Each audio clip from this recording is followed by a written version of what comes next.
Dobrodošli v Showcastu. Moje ime je Petra Kalan in vi spremljate prvi slovenski podcast, ki ima ime bolj šokantno od vsebine. Danes je v moji družbi človek številnih zgodb, ki je znan po svojih osebnih izpovedih in brutalnih resnicah o življenju. Usoda ga je v najstniških letih pripeljala iz Bosne v Koper, kjer si je počasi začel ustvarjati svoje življenje. Kje bi bil danes, če ga mogoče življenje ne bi pripeljalo v Koper in kaj vse dela v teh dneh, pa bo zaupal kar sam, ker z mano je Perica Jerkovič. Lepo pozdravljen. Zdravo. Kako si kaj, v kakšnem obdobju življenja smo te ujeli? Krasen uvod, če smem povedati. Ne res. V tem, da laufam levo, desno, da tako nimam cajta za nič. Ravno danes mi je poslal nekdo, ki ga poznam iz študentskih dni, pa je zdaj na nekem položaju nekega direktorja, ne bom povedal, kjer je institucija ali ne vem karkoli, in je tam nekje na drugem koncu Slovenije rekel, te vabim na kosilo, da prideš sem k meni, tisto, kar sem obljubil, da te bom povabil, tisto, ne bom me na kosilo. Si kar iskren, ni tako, ko se meniš, ja, se slišva.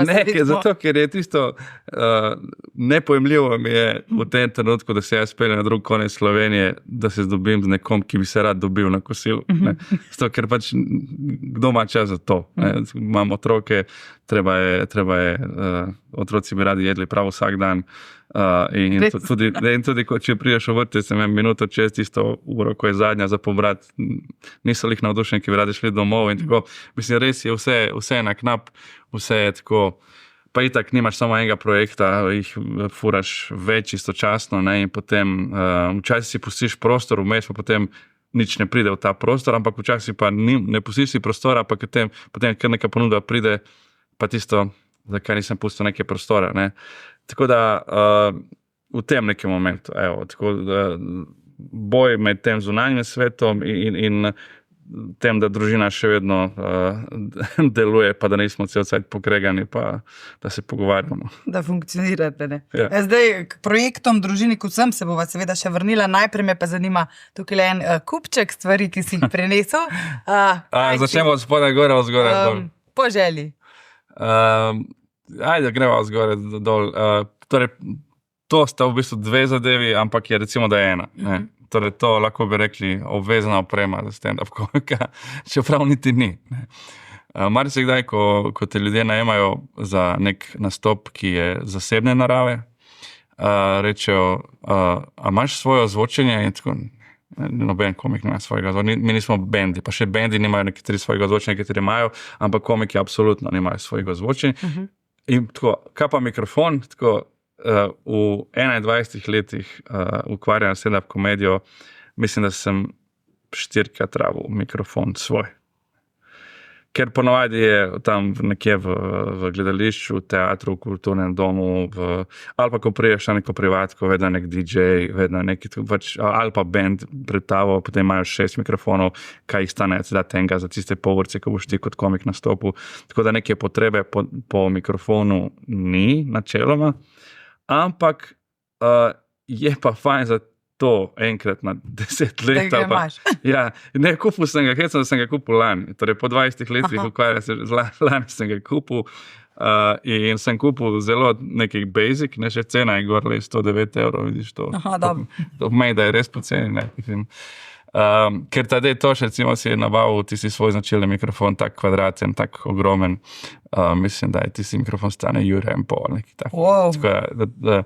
Ampak če se prav spomni, je za klarinete in pol lovi noro, ne, pač lahko ga tako držiš, pa še vedno lovi zelo kvaliteten zvok. Ampak on je tak človek, on je tudi potem ga razstavil in se stavil nazaj in tako naredil ga svojega in tisto je del njega. Jaz drugače dojemam te stvari, to je za samo pač neko osnovno orodje in mi je čisto dovolj, da so neki osnovni parametri in to je lih ta level. V bistvu mogoče je malo žal, da nisem kupil tistega Shure, ko je najbolj klasičen, tisti ko zgleda kot sladoled. 58, ne? Ampak to pa je pač od te nove znamke, ki se vedno bolj uveljavlja, pa ne zastopajo, nisem influencer, toliko da veš, to se mogu plačati. Okay, ja. Najbolj osnovni mikrofon, torej to je to. Druga stvar pa je seveda, poleg tega, da je fajn, da se te sliši kot komika, je fajn tudi, da se te vidi.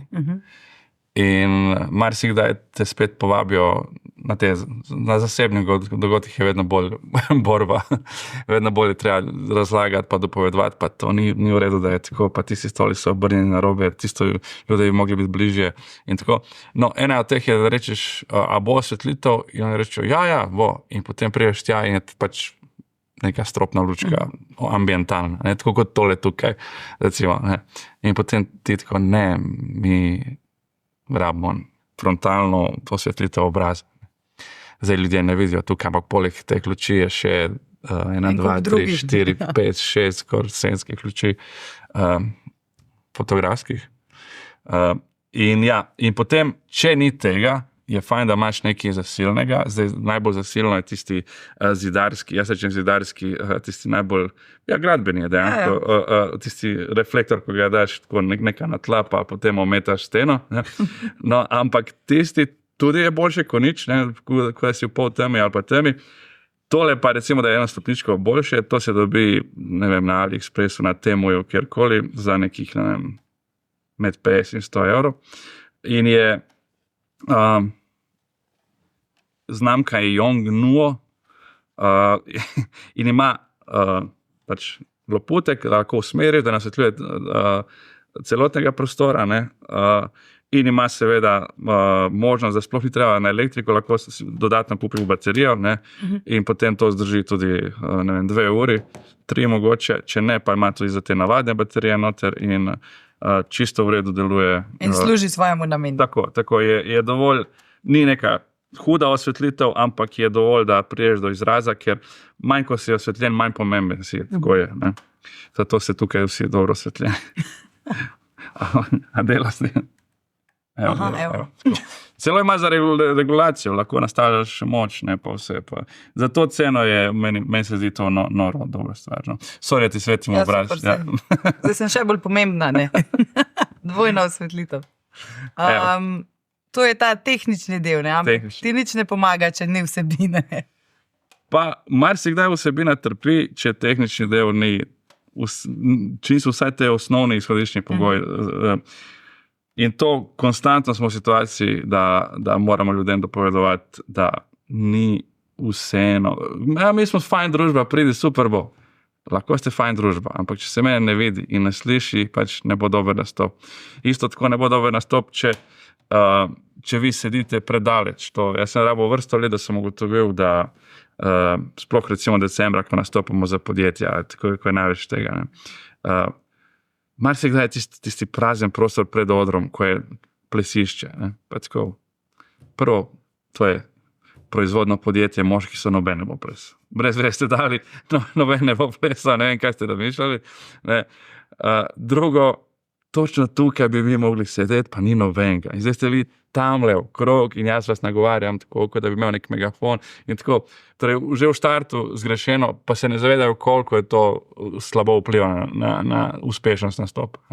Ker kot komik hočeš imeti ljudi čim bolj blizu, da stik ni vprašanje. Ne? In potem, če pa tega ni, lahko tista vsebina, ki si jo prejšnji večer izvajal nekje druge, pa je bil stik, pa so bili blizu, pa je bilo noro, tukaj priješ pa kar vse šale grejo mimo, samo zaradi teh nekih osnovnih stvari. Pa se mogoče spomniš kakšnega nastopa, ki je bil zaradi tehničnih težav, da je bil težek oziroma da je bil... Ja, recimo tale, ki sem ga zdaj pomenil, nisem govoril hipotetično, to dejansko je bilo, da je decembra, ampak ja, nešteto jih je, veliko jih je. Večinoma na nastopih pravim zasebne narave, ne, jaz sem sicer čez čas nehal nastopati na teh obletnicah, ne na Abrahamih, pa poroke, pa tako, ampak za podjetje pa še vedno nastopam. In prvo sem nastopal tudi na Abrahamih, pa tako naprej, pol pa sem nehal za 3 leta, pol je pa prišla korona, ne, in potem sem nehal biti izbirčen, pa sem spet nastopal, mislim, tisto leto po koroni, ko je bilo dovoljeno. Ampak zdaj spet imam toliko dela, da načeloma mi je, to non-stop ponavljam, mi je res v čast, ko me ljudje vabijo na svojega Abrahama. To vedno si jemljem kot čast, zato ker to nekaj posebnega z njih in če te hoče človek imeti tam na svoji poroki, ko mu je res najpomembnejši dan v življenju, on si misli takrat. Ne. Ampak, ali pa Abraham, ali karkoli, to mi je res v čast. Samo ravno to, kar so se prej pogovarjali, torej prostor sam tam ne podpira nastopa. Ne. Ni namenjen temu, namenjen je zabavi, namenjen je strežbi hrane in tako naprej in potem zaradi tega ti tam tako kar malo marsikdaj umiraš navznoter. Poleg tega pa tudi ljudje niso tam s tem namenom. Ti si v bistvu nekaj, niso oni prišli za to, da bojo tega poslušali, oni so z drugimi nameni tam in tudi to potem vpliva na uspešnost nastopa. Starostno so zelo, spekter širši ne more biti kot recimo na poroki, ker imaš tisti, ki komaj hodijo, tisti, ki so z eno nogo v grobu. Ne. In zdaj tvoj humor je lahko širok, ampak da bi zajemal tako široko publiko, je težko. Tako da to so vedno težki, trdi zalogaj. Žan Papič je kolega mlajši, ko je marsikdaj v intervjujih razlagal, da zakaj me je prvič govoril, kao da so brezvezni te zasebni nastopi, super, ljudje te fajn spremajo, ti dajo za jesti, po nastopu ti plačajo, včasih dobiš na roko plačilo, kar je noro, leta 2024 ali pa 2025. In tisto, ti kar govori, vemo mi dobro, kaj je to, kaj je tista druga plat tega. Ne. Tako da, taka je narava. Zdaj pa gremo naprej s predmeti. To je v več intervjujih sem omenjal to knjigo in potem izpade, da je edina knjiga, ki sem jo prebral v življenju. Ne? Pa ni res, sem prebral še 3. Še Alamuta, a ne? Alamuta, torej si gleda. Ja, sem gledala. Ampak ko sem ali pa smo ustvarjali predstavo Homo Selfie, zgodovina selfie butla, je Uroš First, siva eminenca City teatra, oziroma tudi dolgoletni igralec in človek, ki ga večina ljudi pozna iz predstave Jamski človek. Mi je rekel, tole moraš prebrati, ker smo se pogovarjali takrat o zgodovini človeštva, o samo upodabljanju človeka in tako naprej. Rekel, tole moraš prebrati, ker res ponudene take odgovore na vprašanja, ko predtem pač ti ni bilo jasno in si se vedno spraševal. In dejansko je tako. Ta knjiga je v bistvu kot vse tiste svete knjige, ko se pretvarjajo, da vejo, o čem govorijo, saj jaz tako dojemam. Tukaj noter pa dobiš odgovor, zakaj smo ljudje. A poznaš tisto teorijo, da smo ljudje v bistvu z drugega planeta, da smo nekje, da nas je nekdo pripeljal sem in zato zato si gradimo hiše, zato nismo v sožitju z naravo, ampak si kar nekaj gradimo hiše in avte in ceste, zato ker nekako se poskušamo prilagoditi tistemu drugemu planetu, s katerega prihajamo. Resničnemu domu. Ali pa tisto recimo, da ko greš v vodo, da mora biti res toliko topla, da ni malo premrzla ali pa malo prevroča, ampak mora res biti tam, ne pomeni, da nismo kao narejeni za ta svet, ker živali to načeloma ne moti take stvari. Pač ta knjiga ful boljše razloži take stvari, kot pa to, te neke butaste teorije. Ti je odprla oči na marsikaterem področju. Pa predvsem glede zgodovine človeštva. Ne. Saj ni edina knjiga, je kar nekaj knjig na temo zgodovine človeštva, ampak tukaj glede teh stvari, kako smo se razvili, kako Harari tudi ima še nekaj teh knjig, ima Homo Deus, ki govori, pač dela projekcije na tem, kaj bo človekom, sploh zdaj, ko je ta umetna inteligenca, to je zelo aktualno. Potem tudi ima eno za otroke, pa tako. Ampak ta pa mi je tista, ki me je recimo, predvsem odgovorila na nekatere vprašanja, ko smo begala glede našega nastanka in porekla in vse. Torej priporočaš? Zelo, zelo. Ja. In potem pa še čisto drugačen predmet oziroma igra družabna. Tole pa, to je... Glede to, da nimaš časa, verjetno zdaj ne preživljaš večerov ob igranju. Ne? V bistvu ravno kar sem začel, zato ker sin, ki je zdaj star 11 pa pol, ni bil nek navdušenec nad družabnim igranjem, ko je bil star 6-7, ni imel potrpljenja. Ampak zdaj v teh letih pa ga spet nekako malo zanima, oziroma tudi sam poskušam to upeljati malo bolj zato kot nek protistrup telefonu. Ne? In potem zdaj so ravno kar začela spet igrati, ampak meni osebno pa je to pač spomin na študentska leta, ne, na tisto neobremenjenost z nekimi težjimi stvari v življenju, ampak takrat tudi imaš pač tujske obveznosti, pa vse, pa tudi poskušaš tudi takrat nekaj zaslužiti, pa preživeti, pa tako. Ampak takrat smo cele dneve tam, cele večere igrali to z razširitvami in res take lepi spomini na klub študentov Občine Koper, kjer se je tudi moja stand-up karijera dejansko začela. Torej nisi bil tak tipičen žurerski študent, si igral družabne igre? Ne, meni žure nikoli niso zares ležali, da bi nekje tam pil pa žural, pa ne vem kaj. Občasno ja, ampak nisem videl poslanstva v tem. Ne. Tole pa potem smo še celo obstajali. Včeraj sem šel pogooglati, ko sem to izbral za predmet, ne, sem šel pogooglati, obstajala ena spletna stran ASOBrain. Mislim, da so dali da se imenuje Explorer zato, ker samo zaradi avtorskih pravic, ampak v bistvu gre za isto stvar. Torej v spletni obliki. In tudi tam po preselitvi v Ljubljano, ko sem že bil izven študentskih let, smo znali isto tako cele dneve nabijati isto igrico in potem se za nazaj sprašujem, a je bilo to v redu ali ne, a je to bilo vredno. Zdaj, ko pomislim, koliko enega časa za nekaj ustvariti, nekaj kreativnega narediti, je šlo v nič zaradi igranja te butaste igrice, ampak v bistvu ni. To je, če ti delaš nekaj, kar te veseli, ne, tudi če to zgleda od zunaj žalostno, ti tam nekaj si zamišljal cele dneve v računalniku, ampak če te to izpolnjuje, če te veseli, mislim, da ni zapravljen cajt. Zdaj, uvodoma sem dejala, ne, da si prišel v Koper po sili razmer, ne, v bistvu ste pribežali pred vojno v Bosni. A se kdaj vprašaš, kako bi bilo, ne, če bi ostal v Bosni, če ne bi bili tako na silo v bistvu pregnani?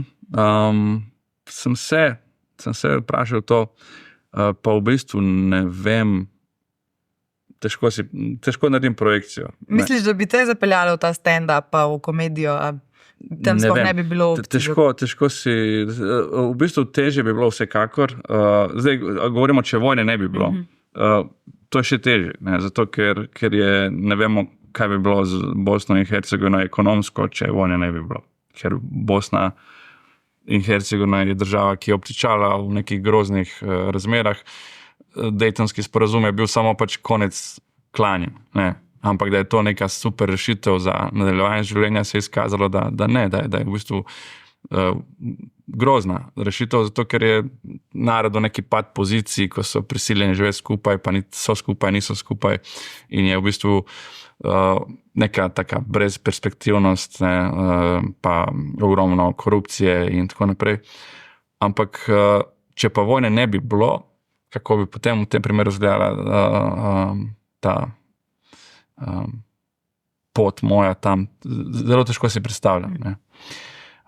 Sem pa vesel nekako, da ko smo šli, da smo izbrali, ker odločitev je bila iti takoj čez mejo na Hrvaško, tam, kjer smo imeli neke sorodnike, druge smo pa imeli v Sloveniji in sem vesel, da smo izbrali to varianto, zato ker tam je bilo preblizu vojne in tudi se mi zdi od vseh republik bivše Juge, da je Slovenija nekako najbolj zdrava, ekonomsko, družbeno, kakorkoli imamo tudi tukaj svoje probleme z nekimi elementi in tudi tukaj ne manjka korupcije in vsega. Ampak se mi zdi, da je tako v bistvu najboljša republika za živeti. Se vedno rečeš v intervjujih, ne, ko enkrat doživiš vojno, si veliko bolj hvaležen za vse, kar imaš kot nek politik. Absolutno. Kako pa si ti predeloval to? Še danes kdaj predeluješ to kakšna? Ja, seveda. Sploh, ko se zgodi, ko nekaj scrollaš po, ne vem, YouTubeu ali kjerkoli in potem te kakšne te posnetki spet vrnejo nazaj v tisti čas, neka grozovita ta pričevanja ljudi, ko so res bili do celo življenje zaznamovani s tem na hud način, ne tako kot jaz, ampak veliko hujše. Tako da takrat, pa potem, ko začneš Wikipedia, surfing, vse te neke stvari za nazaj, pa malo bereš srbsko stran, hrvaško stran, pa kot da bi bral dve resnici različni. Pa ja, kdaj me zapelje, ampak gledam, da me ne potegne pregloboko, ker ni tukaj nič blazno pozitivnega v tem, da se poglabljaš. V kolikšni meri ti je pa komedija pomagala to predelati? Je bila neke vrste terapija? Mislim, da je vsekakor vse skozi. Pa ne samo za me, tudi za vsakogar, ki se kdorkoli stopi na oder, ponovadi stopi zato, ker rabi neke stvari razčistiti, se mi zdi. Tako da marsikdo ima oder za terapijo, ampak ne smeš pa dovoliti, da je to terapija v preveliki obliki. Enkrat je do mene pristopila ena gospodična, lahko rečem, v vrtcu. Je imela tam tudi svojega otroka in je rekla, meni je mož umrl pred kratkim in to nas je itak mene zaznamovalo totalno. Kaj praviš, a bi lahko jaz šla na oder, govoriti o teh stvareh in tako naprej. In sem mislil, ne. Mislim, ti si zdaj tako, ti si štartala iz tega, da ti je mož umrl in zdaj greš na oder to razlagati ljudem. To se razlaga psihiatru. Ne? Mislim, niso ljudje tam zato, da poslušajo tvoje travme. Ne? Ti lahko omeniš, kakšne te travme skozi humor, ne? Ampak ljudje so prišli po sprostitev, po zabavo, po to, da pač tudi nekaj izvejo, mogoče tudi da nekaj sporočiš, ampak predvsem si se prišli sprostiti in zabavati. Ne? Zato so plačali. Niso plačali, da poslušajo tvoje travme in tvoje tegobe. Ne? In tako je tudi, ko poskušaš, začutiš to mejo, ko začneš nekaj razlagati,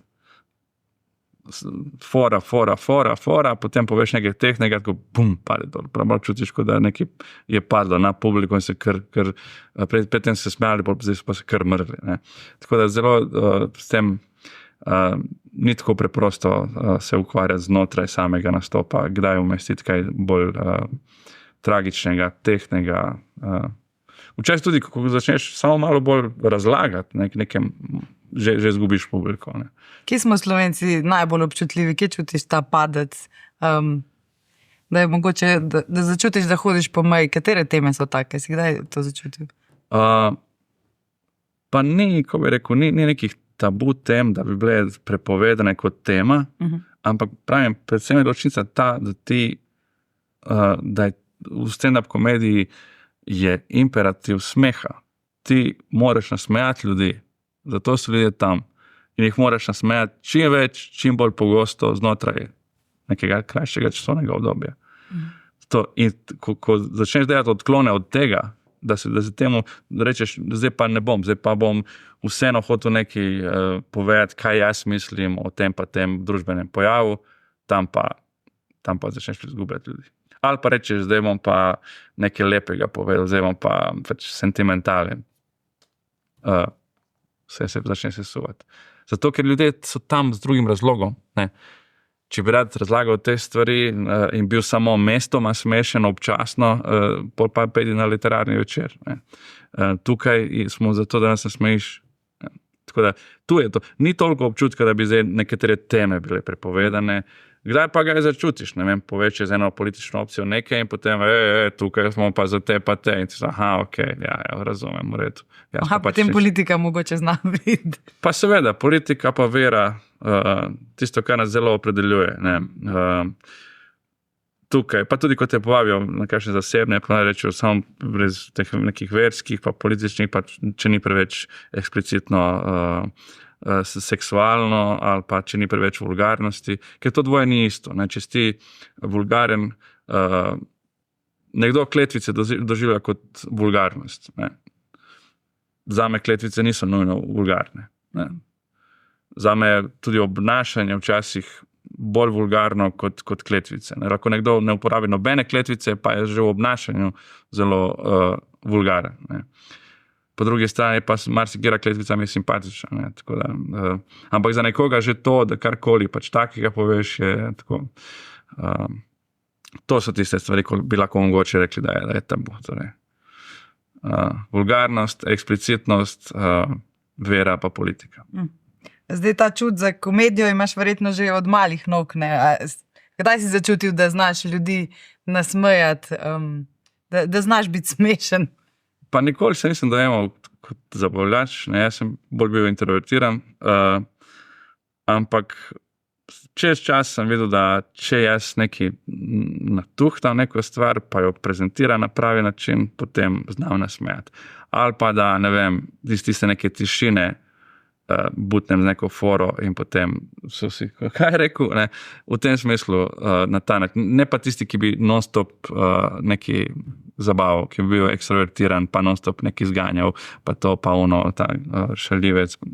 Ne. Da bi bil ta glasen v družbi. A pa pričakuje v tebe, ne vem, ko prideš v novo družbo, čutiš ta pritisk, da moraš biti smešen, oziroma da se pričakuje, da boš smešen. No. Čutiš napačno percepcijo ljudi, to čutiš, ne. Ker ti pač si tam in si v bistvu nisi zadržan, sploh nisi zadržan, ti si zgovoren, ti si šaljiv, vsaj sebe tako dojemaš, da si sproščen, da se pogovarjaš z njimi in oni ti porečejo, ti si pa drugače ful miren, na odru si čisto drugače, torej ti misliš, ne, nisem, jaz sem zdaj kar živ, nisem miren. Ne. Ja, moraš vedeti, ko sem miren, takrat sem zate torej klinično mrtev. Ne. Ampak ker te na odru doživljajo pač tisto tvojo, kako bi rekel, zgoščeno verzijo, humorno zgoščeno verzijo tebe, bolj zgoščeno ne more biti kot pri stand-upu, ker tam res te trudiš biti kar se da zabaven, duhovit, šarmanten, smešen. In potem, ko si pa čisto normalen, tudi če si dobre volje, tudi če si razpoložen, dojemajo te kot nekoga, ki je tako zelo na nizkih obratih. Kako pa izgleda, ko se komiki med sabo družite? Ja, to si nekako vsi predstavljamo, takrat pa je zabavno, da se malo roastate, pa da je... Zna biti zelo zabavno, zna biti zelo mirno, tiho, sploh takrat, da si pred nastopi, takrat je vsak v svojem filmu, ko gre za neke festivalske nastope, ki so toliko bolj pomembni, ko nekako vsi malo tekmujemo med sabo, potem vsak se hoče dokazati in potem tisti, ki je kar oddelal nastop, prije dol cel in tisti adrenalin, kar šprica iz njega, tisti, da jim je jaz se še vedno pripravljam pejstra. Ampak načeloma pa zelo radi komiki, imamo komike. Ne. Ni boljše, ljubše družbe kot drug komik. Ne. In hecno to, ko gledaš intervjuje z tujimi komiki isto. Enkrat je Seinfeld razlagal, ko zagledal na neki zabavi, tam so bili neki igralci, znani celebrity tej uniji, ampak on je videl tam Chrisa Rocka in rekel, komedijan, ne. Tako da smo zelo ponovadi, ker si na isti frekvenci, čisto preprosto, ker nekako iz istega kota gledaš na vso družbo, na sceno, na nastopanje in potem smo nekako kot neko pleme, ki se šteka med sabo. V kolikšni meri ste pa kritični drug do drugega, ko greš od kakšnega kolega pogledati? Mu iskreno poveš, če ti kaj ni bilo, če te kaj ne smeji? Ja, seveda. Se sploh nasmejiš, no? Ne, res se ne smeješ, kaj analiziraš. Ampak načeloma v štartu ful preveč svetuješ vsem, pa čez čas ugotoviš nehaj. Ne. Ti bi rad dobrohotno, pač, veš, kaj moraš popraviti tam, ko si rekel uno, in to je zelo taka, bi rekel, otroška bolezen komikov prvih 10 let, ajde, da moraš. Ja. Zato, ker pač se še brusiš, ti se brusiš, vsi se brusijo, okrog teme se ti zdi, da moraš zdaj to znanje deliti, rad bi pomagal njemu, rad bi mogoče se to iz tem dokazal, ko si ti pameten, da si ti opazil, ki je on tam.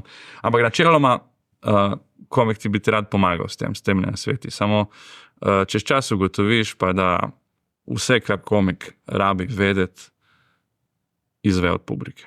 Ne. Tam so vsi odgovori. Ti, ko stopiš na oder, publika ti vse pove, kar ti moraš vedeti o tem, kaj ti moraš delati in kako se obnašati na odru in kaj popraviti.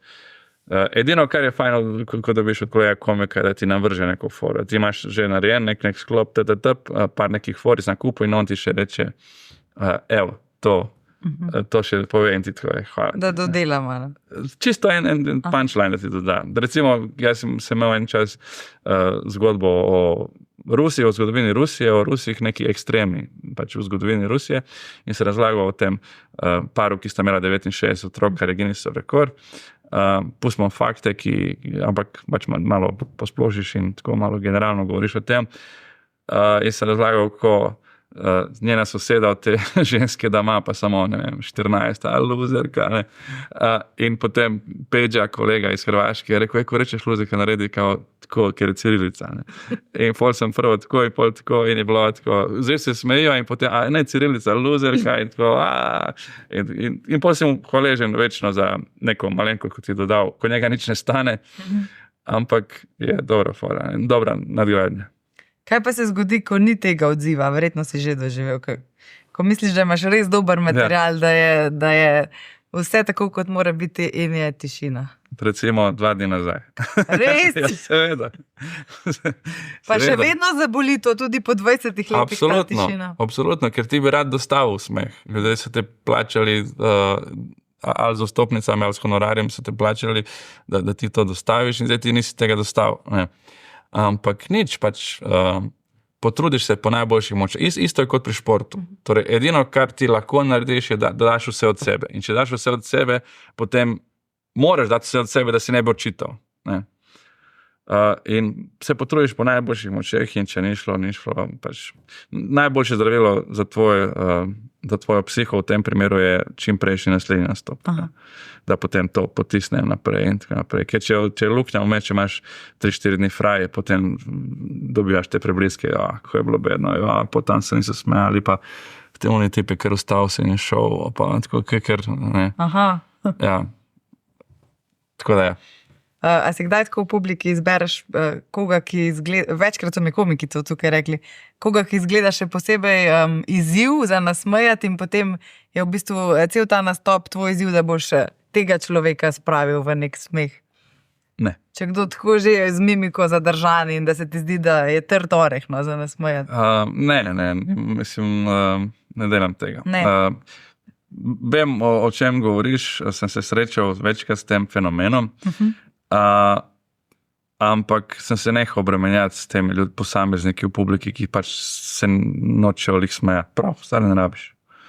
Ali pa se zgodi, da zdaj smo en teden nazaj smo imeli predstavo v City teatru, to La La Life, ko delamo z Robijem Petanom, in je bil gospod starejši na levi strani, isto tako 3-4 predstave se ne smejal in sem rekel, v redu, to je pač eden teh.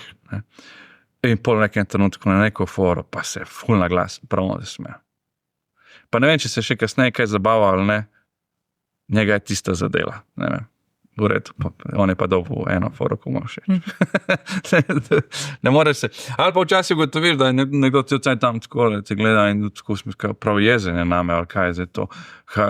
In potem tako, what the fuck je, se obremenjuješ tem in potem, on pa je iz Argentine, tako. Super. Torej, ne smeš se ukvarjati z posamezniki. Ti si tukaj zabavaš, moraš publiko dojemati kot eno žival, mislim, eno bitje, eno zver. Ker pač se lahko spravi na te, tako je, mislim, hoče reči, lahko je prijateljska, lahko te opraska, lahko je tako, in ti to zver moraš šarmirati, ne moreš pa se ukvarjati z vsako dlako na tej zveri. Kaj pa, če so mogoče kakšni vzkliki iz publike ali pa če ima kdo kakšen tak res značajski smeh, da je 1 uro nekega res krohotanja, zdaj to kdaj zmoti? Pa včasih taka oseba, ki ima specifičen smeh, naredi dogodek, ne, pa v tistem momentu in včasih si dovolj, da samo pogledaš v tej smeri in pol temu vsi so, ok, zdaj pa se smejati. Ampak načeloma pa ne. Problem so tisti, ki se smejijo včasih v nepravem času. Torej ti poveš šalo, publika se nasmeji in potem tam nekdo se malo zamuda smeji. In potem ti bi rad nadaljeval in on se kar smeji in potem še tam nekaj se začne pogovarjati z nekom. Tudi to sem imel pred kratkim situacijo, ko sta 2 novoletna predstava je bila Dve smo imeli celo zapored ob 6 pa ob 8 in tista prva ob 6, sploh se je videla razlika. Tisti ob 8 so prišli zelo tako uglajeni, ful lepo oblečeni, še lepše kot jaz pa Robi, se mi zdi. In zelo tako vse, prav so prišli na silvestrsko predstavo. Te ob 6 pa so bili bolj v povprečju mlajši in so bili bolj razigrani. In ti dve gospe v prvi vrsti nista bili neki mrtvo pijani ali pa ne vem, ali pa tako nespoštljivi, ampak sta bili lih toliko pod gasom, ne, pa še kozaček je imela v roki, da sta se hihitali, takrat, ko jaz že govorim naslednji setup za naslednjo šalo. Ne. In je res bilo iz takta. Ne. In potem rekel, lahko prosim, se ne smeti, ker je, in potem drugo in tretji sem že bil jezen, sem rekel, zdaj nehajta, ker ne morem sploh prava dela, zato, ker se vi smete zunaj ritma. Kar je hecno, ampak včasih tudi to zgodi. Ne. Pa pravim, ni bilo neki nespoštljivo, samo tako. Moteče. Moteče, ja. Sorry, da se smejimo na tvojem komičnem nastopu. Ja. Torej tudi ne pravi moment za smejanje na stand-upu. In potem me vsi zaprkavajo, in tehniki, in vsi, in Robi tako, ker je Hitler si ti, zakaj, pa če me je motilo, pa kako te lahko moti, pa sprijaznim se, tako pa ne morem. In pol imamo od zadaj še debate o takih stvareh. No, zdaj marca, ne sva že prej omenila, pa pripravljaš Cankarjev dom. To je pa tvoj največji projekt do zdaj. Največji nastop. Največji nastop. Nastopal sem tudi za velike publike. Ne vem, enkrat smo imeli nek best of regional stand-up, ali kakorkoli se je že imenovalo v Lisinskem, v Zagrebu, ki pa je več kot 2000 ljudi, 2500, ne vem. In imel sem tudi, nastopal sem pred temi publikami, ampak nikoli pa nisem imel nastopa, kjer bi jaz naredil nek svoj solo show in da bi ljudje v takem številu prišli prav zaradi mene. Ne zato, ker nas je več komikov tam, ampak prav zaradi mene kot solo izvajalca. Ne. In sem začutil, da je dober moment za kaj takega in se je izkazalo, da sem imel prav. In kaj lahko pričakujejo vsi tisti, ki se bodo oglasili v Cankarjevem domu? Lahko pričakujejo, da bom povedal vse, kar znam smešnega povedati v tem trenutku. To je. Bo to nek presek tvojega dosedanjega ustvarjanja, bo nov material? Ne, z novim materialom ne greš delati takega šova. Z novim materialom, ni dobrih šov z novim materialom. Nov material je shit material. Z novim materialom si kot nekdo, ki je včeraj postal komik. Vedno je ta občutek. Torej, nov material ti greš na nek manjši oder, tam probaš, kaj deluje, kaj ne deluje, in potem na drugega, tretji, četrti in potem 10-20 nastopov daš skozi in reče, to je zdaj izpiljeno, zdaj pa grem v resna okolja s tem programom, ki sem ga izpil. Tukaj pa ne bom delal preseka celotnega, zato ker nisi isti človek kot pred 15 leti ali pa 20, pa tudi ljudje, ko poznajo te neke moje zgodbe, ne vem, o kolesarjenju čez Romunijo, o sladoledni žogici, to je vse že toliko, neko bi rekel, enkrat ti objaviš stvari, tudi se moraš posloviti od tega, praviloma, ne nujno. Ko grejo viralno, ne? Ko grejo viralno, ampak tudi nasplošno, ko narediš ti ta comedy special, ko ga gleda manj ljudi, govorimo o daljšem formatu, ne?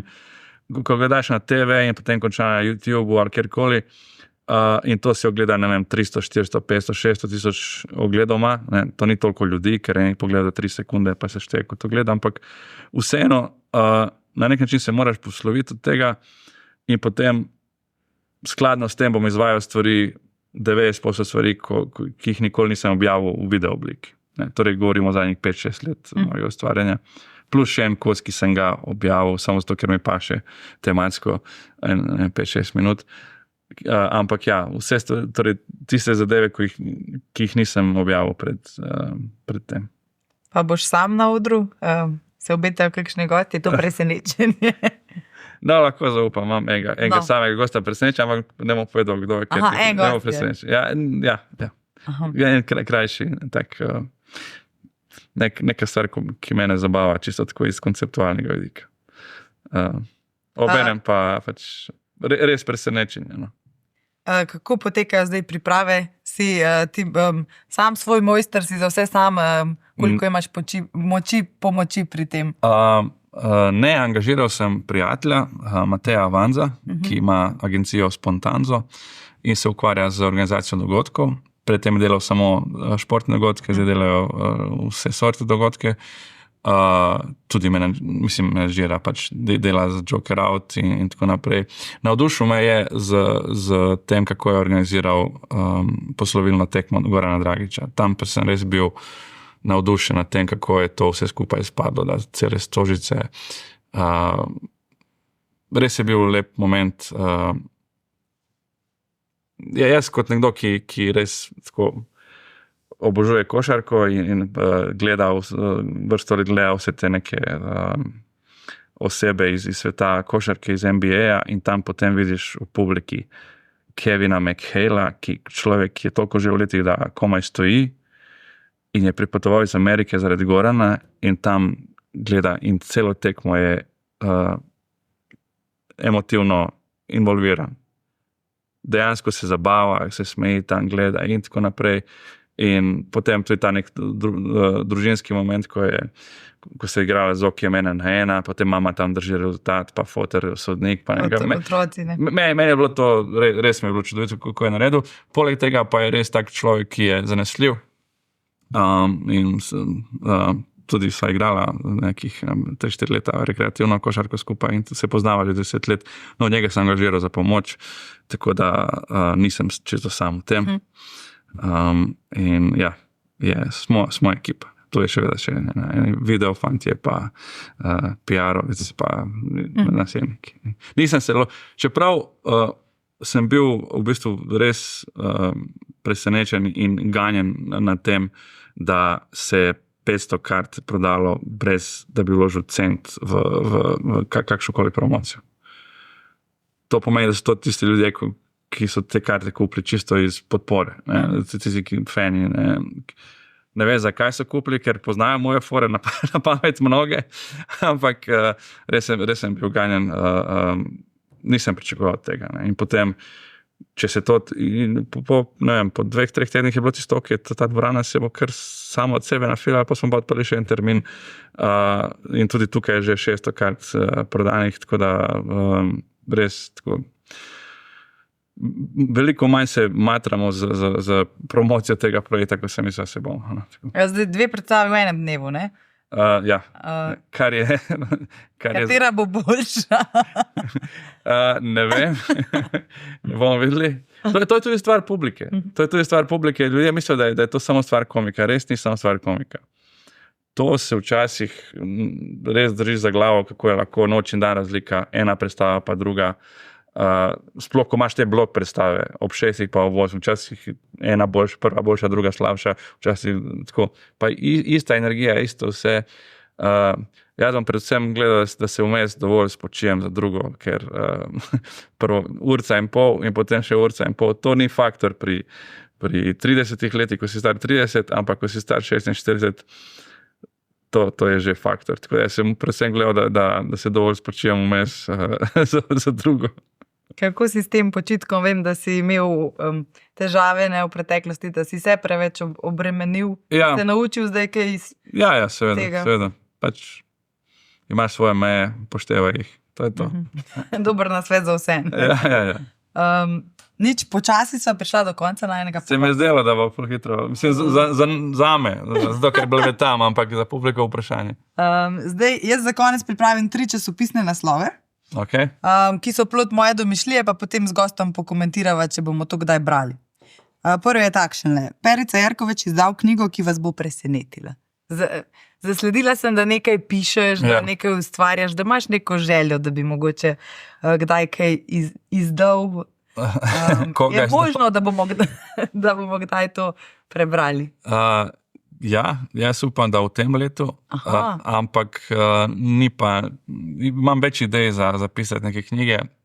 Ta je najmanj tako ambiciozna iz neke avtorske perspektive. Torej, nimam nekih ciljev, samo pač nekaj, kar sem pravo nakup v ta Drive dokument in bi rad to spravil v knjigo in to je to, pač neke kratke forme, kratke zgodbice, dialogi, večinoma neki kratki dialogi, neke kratke domislice, ki niso one-lineri, ker ko stand-up komik lahko se odločiš, da boš one-liner komedijan oziroma da boš govoril te enovrstičnice, ki so nepovezane. Poveš nekaj smešnega in potem nekaj tako, da niso to neke daljše zgodbe in tako.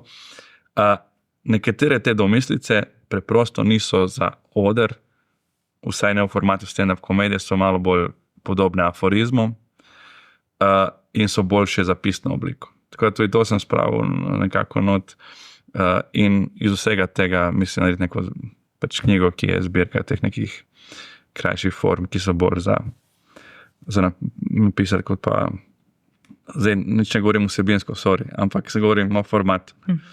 To je ta prva ideja, pol pa kasneje pa mogoče tudi kaj kakšno drugo daljšo formo. Okay. Imam kar respekt. Potem je kar velika možnost, da bomo to brali še letos. Ja, ne vem, kaj je optimalni moment za to, ne vem, za izdati. Najbrž pred poletjem, ko ljudje... Ali pred božičnimi prazniki. Ja? Ko ljudje kupujejo darila.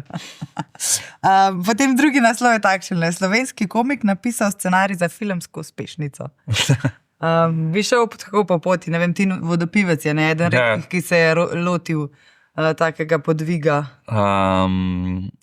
Ne. Ne? Ne, zato ker vem, kaj to pomeni. Aha, si spremljal? Ne spremljal, tudi drugače. Pač vem, tudi sem spremljal Tinovo zgodbo in tudi sva se pogovarjala o tem, delati film je nekaj najbolj mukotrpnega, kar se lahko predstavljaš kot ustvarjalec, sploh če si tisti, ki je res gonilna sila vsega skupaj. Ta scenarij izpiliš, pa potem ta snemanja, pa te ogromni kolektivi, pa ta nezadovoljenost, da se prilagajaš temu, ta odpove, temu je otrok zbolel, tako nočna mora, ne? In potem seveda pol v režiji, v montaži pol vidiš, kaj se tu da rešiti, kaj se da v glavnem. In sploh pa zdaj v tem času se mi zdi, da je film sploh igrani, ker mene, če bi že delal kaj take, vem, bolj igrano kot dokumentarno veselilo, se mi zdi, da jih je res nehvaležno ustvariti, ne, film. Razen, če si nekdo, ki je v nekako zelo dobro umeščen v to neko sfero, da je že uveljavljen režiser in potem že lahko računa na pomoč filmskega centra ali pa ne vem, ali pa ima neke povezave, ki mu omogočajo, da lažje to produkcijsko izpelje in tako naprej. Ampak če si pa nekdo kot je Tin, ki ga res občudujem po tej plati, da se kar zaženeš in on je vse skozi tak z glavo skozi zid, ne, da se kar zaženeš v tako stvar, to je tako, kako bi rekel, tako lahko brutalno zate in iz vidika nekih duševnega zdravja tvojega, psihičnega, fizičnega, finančno lahko propadeš. Meni osebno zaradi teh razlogov ne pade na pamet, da bi se spuščal v kaj takih.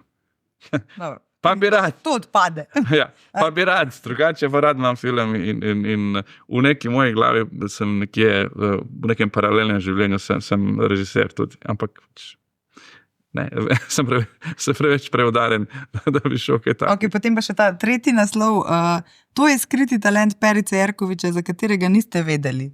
Zdaj, danes si že nekaj stvari delil, imaš kakšen tak skriti talent?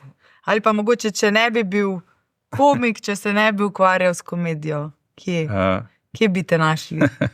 Nimam skriti talent. Ne? Ne. V bistvu, Johnny Carson, ne, ta famozni voditelj večernih šov v Ameriki, ko je bil vrsto let, je imel neko situacijo, kdo je bil že gost pri njem?